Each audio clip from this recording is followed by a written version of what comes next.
Radio talk show host Phil Valentine has died after a battle with COVID-19. Valentine had been hospitalized since July 22nd and was in very serious condition. We're told he was suffering from COVID pneumonia along with other side effects of the virus. Days later, he was placed on a ventilator. He hosted the Phil Valentine Show in Nashville. That breaking news, Tennessee radio host Phil Valentine has passed away after a battle with COVID-19. News Channel 5's Ben Hall looks back at his legacy. Hey, welcome back in, folks. It is the Phil Valentine Show. He's been a prominent political voice on Nashville radio for decades. This is the arrogance of what happens when you've been in government too long. Phil Valentine moved to talk radio full-time in 1995. But in 2000, he received national attention by helping organize horn-honking protests against a proposed state income tax. Oh, a little loud down here. He broadcast his conservative talk radio show from outside the state capitol, urging people to drive by and make noise. We're going to have a 1 minute solid horn honking, and we want you to participate in that as well.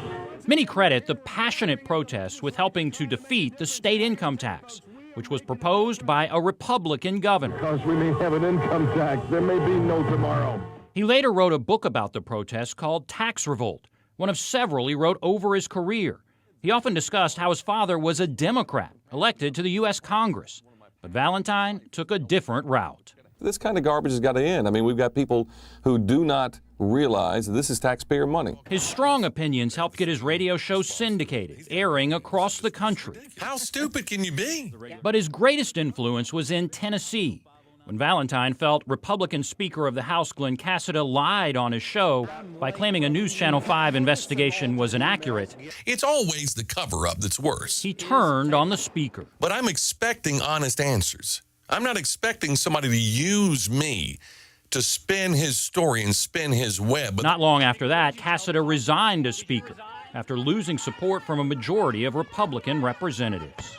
I don't appreciate the fact that he came on my show and lied to everybody out there. Recently, Valentine voiced skepticism about the COVID vaccine on his radio show and in tweets. In December of 2020, he tweeted, "I have a very low risk of A, getting COVID, and B, dying of it if I do. Why would I risk getting a heart attack or paralysis by getting the vaccine?" He even recorded a parody song, Vax Man, mocking the vaccine. 'Cause I'm the Vax Man. Yeah, I'm the Vax Man. Last month, it was reported he had COVID. Soon, updates from family and friends indicated how serious it was.